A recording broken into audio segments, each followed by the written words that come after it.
Дагы рет кутмандуу отаңыздар менен мына ушундай эң сонун чыгармадан кийин эфирибизде алга улайбыз. Келиңиздер экранга жакыныраак келиңиздер дагы алдыдагы боло турчу бардык кызыктарга биз менен бирге күбө болуңуздар.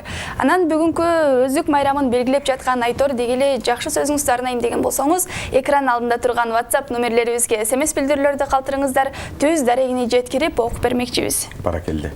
Ардактуу телекөрүүчүлөр, дагы да болсо кулагыңыздарга күмүш сырга кылып айталы, бүгүн 14 числого чейин күн абдан ысык болот, 40 градуска, 40 градустан ашуун болуп атат. Андыктан сак болуңуздар, көчөгө чыкканда баш кийимди түшүрбөңүздөр, ардактуу телекөрүүчүлөр. Баш кийим болбосо, баягы кол чатырды кээ бир айтат эмеспи? Баягы жамгырда гана колдонот деп. Мына ушундай ысыктын аптабынан да колдонсоңуздар болот. Баягы зарыл иш болбосо, үйдө гана кондиционерде же болбосо бир көлөкөдө болгонуңуздар бул туура болот, ардактуу телекөрүүчүлөр. Ден соолугуңуздарга кам көрүңүздөр, сак болуңуздар дейли. Анан эфирибизди алга улайлы, ардактуу телекөрүүчүлөр. Бүгүнкү күнүбүздө келип отурган бир кадырлуу дагы бир мейманыбыз турат. Бу мейманыбыз жөнүндө айта кетсек, Медетбек кызы Акбийке көп жылдан бери мына ушул өзүнүн элибизге, айымдарыбызга өзгөчө мырзалар менен менин билишимче дагы жооп берет. Айымдардын сулуулугуна, айымдардын ден соолугуна кам көргөн мына ушул Акбийке айым биздин куттуу студиябызга келип отурат. Саламатсызбы? Кош келипсиз. Кандай келип алдыңыз? Жакшы, сонун. Таң кандай башталды? Жакшы маанайдабы? Ооба, абдан сонун. Баракелде. Анан чуу дегенде эле келиңиз, элибиз менен бир амандашып алалы. Саламатсыздарбы? Биринчиден эфирге чакырганыңыздарга сиздерге рахмат.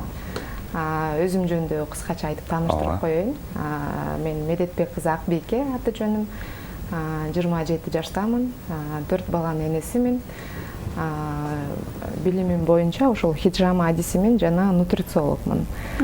Ошол кыргыз элинин ден соолугуна кам көрүп, өзгөчө Адилет мырза айткандай, айымдардын ден соолугуна жана сулуулугуна кам көрүп келем. Эң сонун. Келиңиз анда эң алгач эле сөз башынан болсун дегеле хиджама дегендин өзү эмне? Бизге муну билген да бар, билбеген да бар, ушул боюнча маалымат берип өтсөңүз. Хиджама деген айткым келгени эң биринчиден бул пайгамбарыбыздын медицинасы да, ошону баса белгилеп айткым келет.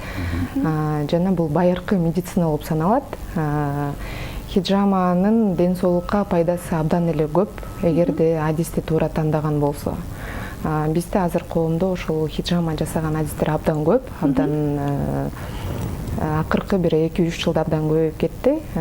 Бирок көпчүлүгү эле ошол баары эле туура жасап, туура жагынан жайылтып аткан жок да. Баягы хиджама десе эле демек өз алдынча үйрөнүп алып эле жасагандар бар. Ошентип жасагандар бар. Негизи ошол хиджаманы туура жасап, туура убагында алып турса, ден соолукка пайдасы абдан көп жана көптөгөн ооруларды алдын алса болот ошол хиджама аркылуу. Анан дагы хиджаманын негизи 3 түрү бар. Бул оздоровительный, бул ден соолукту калыбына келтирүүчү, ооруларды алдын алуучу жана косметологиялык деп. Азыр ушул косметологиялык хиджама дагы азыр коомдо абдан актуалдуу болуп жатат, айымдардын арасында, деги эле жаштардын арасында. Ошол хиджама боюнча кыскача маалымат. Баракелде. Атайын даярдалгандагы суроолорумдун бирин берейин. Канча убакыттан бери бул кесипти аркалап келесиз жана ушул практика жүзүндө эми ачылган убагыңыздан балким иш алып баруудан баштап азыркы күнгө чейин канча бейтапты дарыладыңыз же болбосо канча бейтап кабыл алдыңыз? Бул кесипти аркалап атканыма Кудайым буйруса 4 жылдын жүзү болуп атат. Бул аралыкта 3000ге жакын бейтап кабыл алдым. Бул мен үчүн абдан чоң практика. Ошол 3000ге жакын адам кабыл алганда бул абдан ар тармактуу адамдар келет, ар кандай оорулары менен, ар кандай көйгөйлөрү менен келет. Ошондой. Эң сонун. Анан канча жаштан баштап кабыл аласыз? Канча жаштан канча жашка чейин? Негизи хиджама бул ооруларды алдын алуу үчүн жасалганда, профилактика үчүн бул 12 жаштан үйдө алса болот. 12 жаштан үйдө алса болот. Бул хиджама процедурасына дагы негизи каршы көрсөтмөлөр бар. Көпчүлүгү жок, баарына жасалат, эч кандай каршы көрсөтмө жок деп жасап жүрүшөт. Чындыгында андай эмес. 12 жашка чейинки балдарга болбойт. Жана аз кандуулук менен ооругандарга болбойт. 12 жашка чейин болбойт деп калдыңыз. Себеби эмнеде? Кичинекей баланын баягы денесиндеги кан аздыгынанбы же эмне? Негизи бул хиджамада чыккан кан менен организмде токсиндер чыгат, шлактар чыгат, ашыкча холестерин чыгат. Мындайча айтканда ушул капиллярдагы застой болуп калган, уюп калган эскерген кан клеткалары чыгат да. Ал эми 12 жашка чейинки балдардын организми ансыз деле таза, андай канды алмаштырып, канды жаңылоого зарылчылык деле жок да. Ошондой. Баракелде. Дагы бир суроолордун бири. Хиджама алардан мурун организмди мына ушуга көндүрүп даярдоо керекпи? Албетте, хиджамага келерден мурун көчүдөн келетип эле кирип эле алдырган болбойт. Хиджаманын алдында таза сууну көбүрөөк ичиш керек. Күн ысык болсо 1-3 литрге жакын таза суу ичиш керек. Жеңилирээк тамактаныш керек. Ошол физический нагрузка болбойт. 1-2 күн хиджаманын алдында. Жана ошол адиске келгенде, адис анын оорулары жөнүндө сурап, өнөкөт оорулары жокпу, буга чейин бул процедура менен организм таанышпы, ошонун баарын тактап, толук анамнез чогултуп туруп, ошондон кийин анан ооруларына жараша, көйгөйлөрүнө жараша, анан точкаларды аныктап коюшу керек да. Бул ошол сөзсүз адис менен баягы адистен көз каранды негизи. Көпчүлүгү баягы дароо келип эле алдырып жүрүшөт. Хиджама дегенде эле баштан кан алуу деп ойлошот да бизде. Бирок бул баштан алуу үчүн дагы атайын себептер болуш керек. Ошол нерсеге муктаждык болуш керек. Жөн эле барып баштан алдырып берген болбойт. Кишилер гана, баштан алдырыш керек, алдырып турган жакшы, бирок ошол баштан алдырардын алдында башты даярдаш керек да, ошол нерсеге дагы. Бул ошол желке моюнду бошотуп, ошол желке моюндагы баягы мээге кеткен ички тамырларды кеңейтип, кан айланууну жакшыртып алып туруп, андан кийин башка жасоо керек. Бизде демейди кантет, барганда эле башым ооруп атат деп барса, деп туруп дароо баштан алып коюшат да. Бул учурда пайдасынан зыяны көбүрөөк болуп калышы мүмкүн. Ошол себептен адисти тандаганда аябай маани бериш керек да. Анан азыркы учурда сиздерге кайсы оору менен көп кайрылышат? Көбүнчө ушул омуртка оорулары, остеохондроз менен, грыжа менен, жогорку кан басымдуулук менен, тери оорулары менен, ошол булчуңдардын оорусу менен, кошумча салмак, ашыкча салмак менен, салмактуулук менен, ушундай көйгөйлөр менен көп кайрылышат. Жана косметологиялык хиджамада ошол купероз менен, демодикоз менен, бул ошол теринин алдында курт, ошол менен абдан көп кайрылышат. Жана ошол мимический майда бырыштар менен, булчуңдардын тонусу жоголгондо, ошондой көйгөйлөрдө көп кайрылышат. Баракелде. Карама каршы мына ушул сиздер жасап жаткан хиджамага карама каршы оорулар барбы? Такыр каршы көрсөтмөлөрбү? Анткени такыр болбойт деген оорулар. Ооба, андай оорулар бар. Мисалы, бул рак оорусунда болбойт, жасалбайт. Андай ооруларды алышып, андай чоң жоопкерчилик алгандын таптакыр кереги жок. Бизде кээде ушул адамдар, келип жүргөн адамдар негизи кыргыз элибиз кичине ден соолукка кайдыгерирээк карайбыз да. Качан ооруп аябай баягы тынчыбызды алып баштаганда гана эстеп кайрылбасак жүрө беребиз. Анан мен практикамдан көрүп жүрөм, келген бейтаптарды сурап, ооруган жерлерин сурап, анамнез чогултарда менде баары эле жакшы, эч жерим оорубайт, эч нерсе тынчымды албайт дешет да. Анан процедура жасап аткан учурда анан ооруларын эстеп башташат да. Мен мына жерим ооруп калат, мынтип калат депчи. Даже жада калса кээ бирөөлөр бар, өзүнүн ооруган ооруларын билбей жүргөндөр бар. Мисалы, ошол гепатит менен ооруп жүргөнүн билбей жүргөндөр бар. Ошол себептен баягы анамнез чогултуу сөзсүз маанилүү да. Процедуранын алдында сөзсүз түрдө консультация кылып, андан кийин анан процедурага өтүш керек да, эгерде ошол нерсеге муктаждык болсо. Ал эми каршы көрсөтмөлөрдөн ошол рак ооруларында таптакыр болбойт, аз кандуулукта болбойт, 12 жашка чейинки балдарда болбойт. кош бойлуулар да болбойт. Жана баягы организм алсырап, алсыз болуп өзүн начар сезип турган учурлар да болбойт. Жана өнөкөт оорулар аябай курч козголуп турган учурда болбойт да. Же болбосо ошол ооруну өткөзүп жибериш керек. Андан кийин же болбосо ошол оорунун алдын алып жасаш керек болот. Давлениясы бар кишилерге, мисалы, высокий, низкий, ошолорго болобу? Албетте болот. Кан басымы жогоруларга абдан жакшы. Практикада көрүп атам, деги эле ушул хиджамага келип кан басымы түшпөй калган адам менде болгон эмес практикамда. Бизде хиджамага көбүнчө кимдер келет десе, бул больницага барып, дары-дармек ичип, баягы таптакыр айласы кетип жардам бербей калганда акыркы вариант кылып келишет да көп учурда. Кудайга шүгүр, жыйынтыктар абдан жакшы. Баракелде. Бул хиджама сизде центрби же кандай айтор эс алуу борбору айымдарын, ден соолукту чыңдоочу, калыбына келтирүүчү борбор. Бул ачылганыңызга канча жыл болду жана канча баягы ушундай ден соолук чыңдоо борбору дагы канча бар? Ачылганыбызга мен буга чейин башкалардын кол алдында иштеп келгем, башка борборлордо. Ал эми өзүмдүн ачылганыма 2,5 жыл болуп атат. Кудай буйруса, ошол өзүм ушул кесипти мен башкаларга да окутам. Мен өзүм дагы көп жактан окуганмын. Москвадан, Казакстандан, Алматы шаарынан, Бишкекте жана ошо онлайн башка чет өлкөлөрдө дагы онлайн билимди жогорулатып келем. Жана ошол алган билимим менен башкалар менен дагы бөлүшүп келем, окутуп келем. Анан ошол окуучуларым Кудай буйруса ачып атат. Чолпон атага ачылдык. Жана Ош шаарына жакында ачылабыз. Бир айдын ичинде Кудайым буйруса. Ошол эми алыскы региондорго дагы ачалы деген жакшы ой тилектерибиз, ниеттерибиз бар. Баракелде.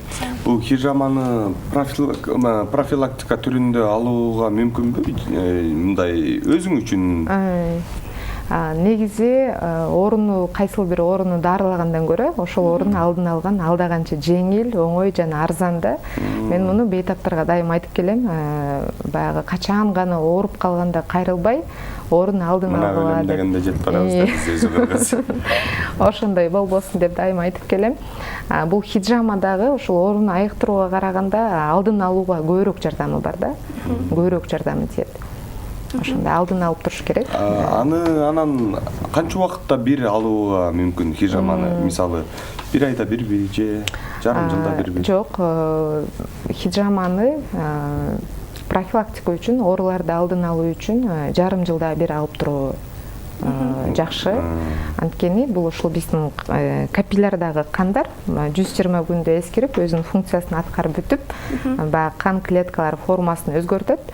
Ал учурда биздин боор менен көк боор ошол канды утилизация кылат, эски кан клеткаларын. Тилекке каршы бизде азыр биздин климат, биздин жашоо образыбыз, ичип жеген тамагыбыздын айынан биздин боор, көк боор өзүнүн функциясын баягы мыкты деңгээлде аткара албайт. И биз ошол хиджама менен капиллярдагы кандарды алып турганда эң биринчи ошол эки органга болгон нагрузка автоматтык түрдө алынат да. Ошол 120 күн болгондо ошондо бул негизи 4 ай болуп калат экен. Бирок 4 ай сайын бизде келип билбейм, андай эми бар аз да. Толуктоп айтканда жарым жылда бир жолу алдырып турса, профилактикага абдан сонун болот. Анан ушул хиджама алгандан кийин кайра келип мындай өзүңүздөр дагы көзөмөл жүргүзүп турасыздарбы? Ооба, албетте, алып кеткен бейтаптар менен байланышып, дайыма ошол кайтарым эмеде болобуз, байланышта болобуз, дайыма чалып, жазып, сурап, өздөрү суроолор менен кайрылып калат, мисалы түшүндүргөн кандай кылам, эмне кылам, мынтип атам деп. Дайыма байланышта отурабыз. Эң сонун. Анан жогоруда айтып калдыңыз, купероздорго дагы алышат депчи. Ал кандай жүрөт? Купероз деген бул байкап калсаңыздар керек, көрүп калсаңыздар керек, ысыкта, суукта беттери кызарып, сырттан келгенде, жылуу жерге киргенде аябай кызарат беттери, алууланып, ачууланганда, жада калса уялганда, толкунданганда деле бети кызара берет го, бул ошол купероз деп коет. Бул купероз деген ошол сосудтардын патологиясы, бул оору. Бизде апалар болсо аны бул беттин нуру деп коюшат. Мурда бул беттин нуру деп коюшчу. Негизи бул ошол сосудтардын патологиясы, бул оору. Бул учурда ошол хиджама абдан абдан жакшы жардам берет да, абдан натыйжалуу. Ушул көйгөй менен кайрылгандар абдан көп практикада. Башка көйгөйлөргө караганда купюроз менен кайрылгандар абдан көп. Баракелде. Өзүңүздүн ачылганыңызга бир канча жыл болуптур, 2,5 жылдын жүзү болду деп атасыз. Ошол 2,5 жыл ичинде баягы хижама кылганым 3000ден ашуун бейтаптарды кабыл алдым дедиңиз. Анан ар бир баягы хижамада колдонгон баягы эмне дейбиз, инструменттерибиз баягы. Ал нерселердин тазаланып, жуулуп же стерилизация бир нерсе кылганына эмнелер кепилдик? Бир өзүңүздүн ошол ден соолук чыңдоо борбору тууралуу бир мындайча айтканда жарнамалап айтсаңыз.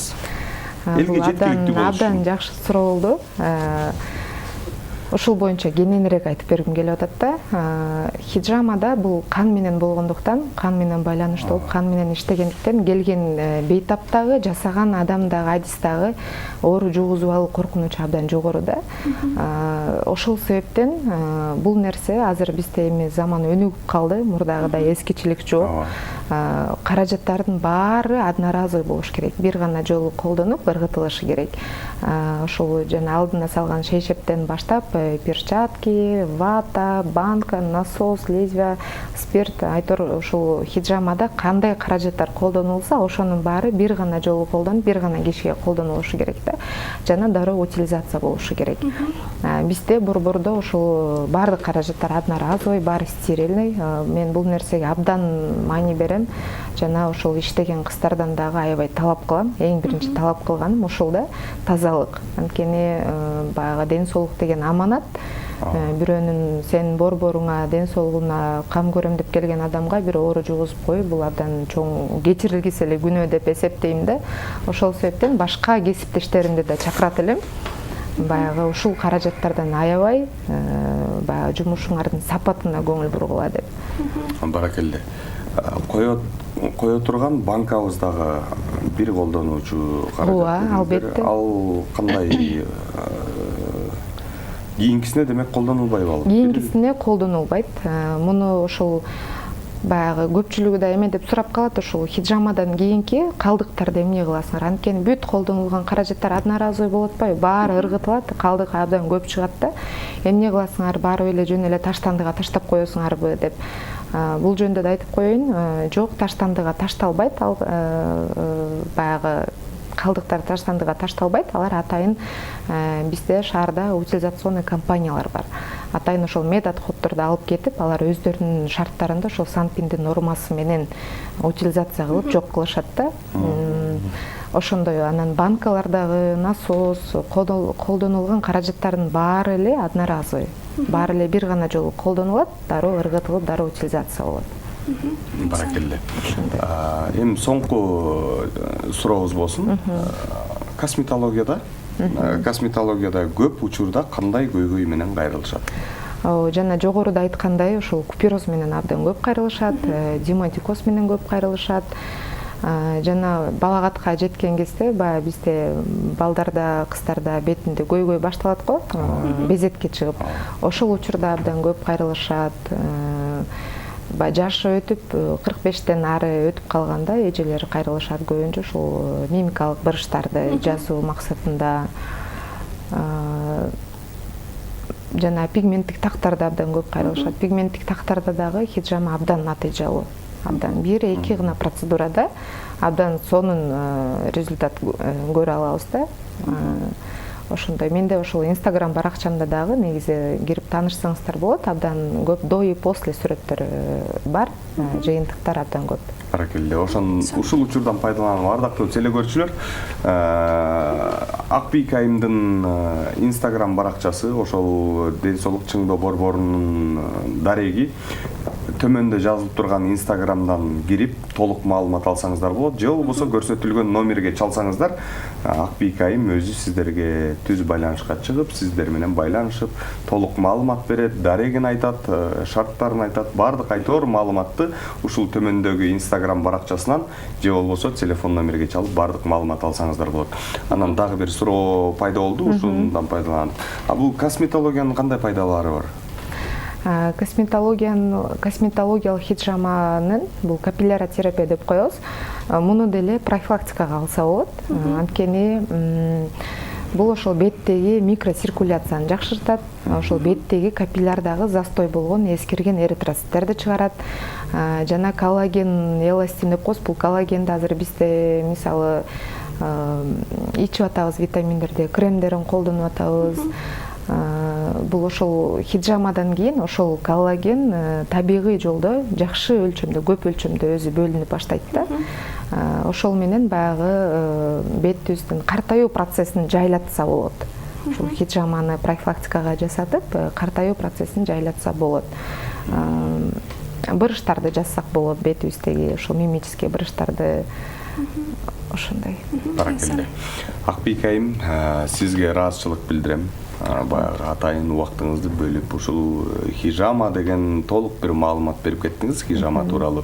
Бул нерсе кандай жасалыш керек экенин, кайсыл учурда, кайсыл ооруга болот, кайсыл ооруга болбойт дегенде толук маалымат алдыңыздар деп ойлойбуз, ардактуу телекөрүүчүлөр. Анан адамга асылы бул убакыт. Убактыңызды бөлүп, ушул жерге келип, элге бир жакшы маек куруп бергениңиздерге ыраазычылык билдирем. Бир эркин микрофон суналып, элибизге бир жакшы каалоо тилегиңиз болсо айтып өтсөңүз болот. Сіздерге чакырганыңыздарга да чоң рахмат. Кыргыз элим эмне деп айтат элем? Ден соолук бул абдан чоң байлык. Бул бизге Кудайдан берилген аманат. Аманатка кыянат кылбаңыздар, ден соолугуңуздарды караңыздар, ооруларды алдын алыңыздар. Жана азыр ушул жайдын ысык аптабында ысыктан сактаныңыздар. Жана Адилет мырза айткандай баш кийимсиз жүргөнгө болбойт. Жана суунун күнүмдүк нормасын толтуруп, толуктап, сууну таза сууну көбүрөөк ичиңиздер. Жер жемиштерди, жашылчаларды көбүрөөк жеңиздер. Майлуу куурулган тамактардан алыс болуңуздар. Мен өзүм жана нутрициологмун деп айтып коем. Ошол себептен ошол тамак аш боюнча бир аз айтып коеюн дедим. Ошондой. Алтындай болгон убактыңызды бөлүп келип бергендиңиз үчүн дагы бир жолу терең ыраазычылыгыбызды билдиребиз. Ар дайым эле кыргыз элинин ден соолугуна кам көрүп жүрө бериңиз демекчибиз. Чоң рахмат. Биз ушинтип ардактуу телекөрүүчүлөр 2 саат бою жанымда кесиптешим Талантбекова Махабат жана ошондой эле Адилет Турсуналиев 2 саат бою кызматыңыздарда болдук. Сиздер менен коштошпойбуз. Мына дагы да болсо бир эскертели, ысык аптапта сак болуңуздар ардактуу кадырлуу биздин телекөрүүчүлөр. Кийинки эфирден амандашканча сак саламатта туруңуздар. Жалпыңыздарга